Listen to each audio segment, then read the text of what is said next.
नई नई शादी के बाद रिया पहली बार अपने ससुराल आई थी। उसके मन में हजारों सपने थे। एक नया घर, नए रिश्ते और ढेर सारा प्यार। घर बड़ा था, 2 मंजिला। ऊपर की मंजिल पर एक बहुत ही सुंदर कमरा था, एसी वाला, साफ सुथरा। खिड़की से ठंडी हवा आती थी। सास ने मुस्कुराते हुए कहा, बहू, ये कमरा तुम्हारा है।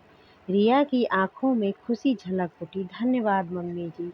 उसे लगा सच में उसे अच्छा घर मिला है।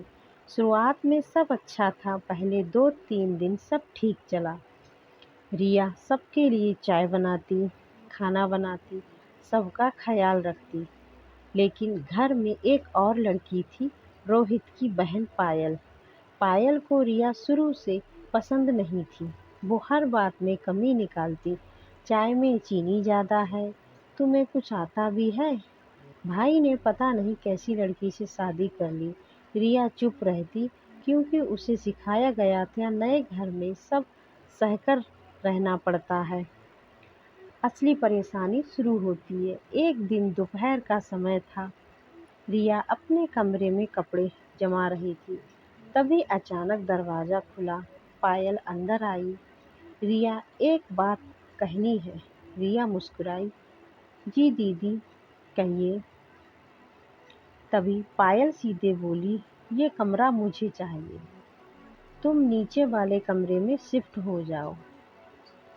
रिया को जैसे झटका लगा। लेकिन दीदी, मम्मी जी ने तो। पायल ने बात काट दी। देखो बहू, ज़्यादा हक जताने की ज़रूरत नहीं है। ये मेरा मायका है और इस कमरे में मैं ही रहूँगी। रिया का दिल टूट गया। रिया कुछ नहीं बोली।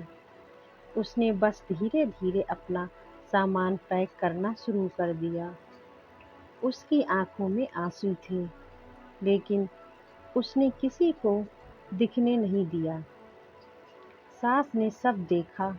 सास बाहर से सब देख रही थी। उन्होंने कुछ नहीं कहा, बस चुपचाप सब समझती रही। नीचे वाला कमरा।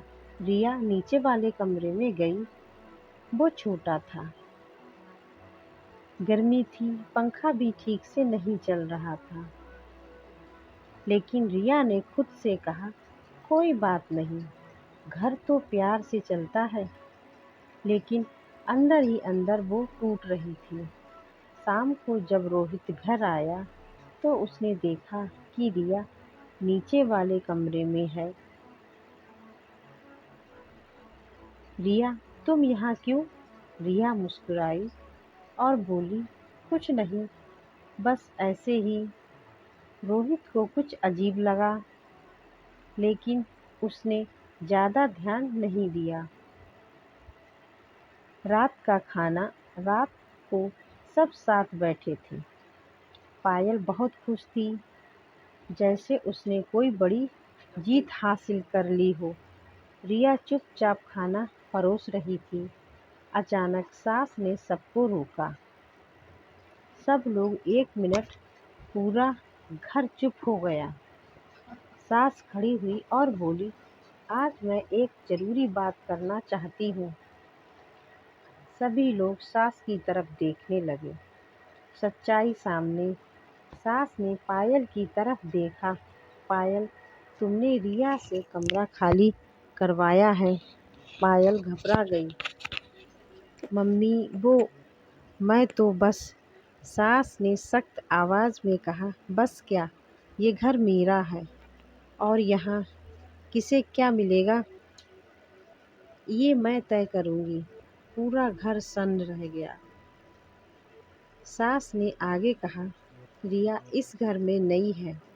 उसे अपनापन चाहिए, सम्मान चाहिए। और तुमने क्या किया? उसका कमरा छीन लिया। पायल की आंखों में आंसू आ गए।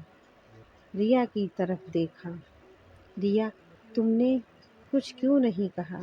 रिया बोली, मम्मी जी, मुझे लगा शायद यही सही है। सास मुस्कुराई, मैंने जानबूझकर तुम्हें वो कमरा दिया था, क्योंकि तुम इस घर की बहू ही नहीं, बेटी भी हो। पायल को एहसास पायल रोते हुए बोली, मम्मी मुझसे गलती हो गई। वो रिया के पास आई, भाभी मुझे माफ़ कर दो। रिया ने मुस्कुराकर कहा, दीदी घर में प्यार रहेगा तो सब ठीक रहेगा। रोहित ने भी कहा, आज मुझे समझ आया, घर दीवारों से नहीं दिल से बनता है। अगले दिन रिया फिर से अपने उसी कमरे में थी, लेकिन इस बार सिर्फ कमरा नहीं, उसका सम्मान भी वापस आ गया था। घर में अधिकार से नहीं, प्यार और सम्मान से जगह बनती है। तो दोस्तों, यह कहानी आपको कैसी लगी? अगर अच्छी लगी हो तो कमेंट करके ज़रूर बताइए। वीडियो पसंद आई हो तो इसे लाइक करें और हमारे चैनल को सब्सक्राइब करना ना भूलें। हम फिर मिलेंगे एक नई और दिल छू लेने वाली कहानी के साथ। तब तक के लिए धन्यवाद। Thanks for watching.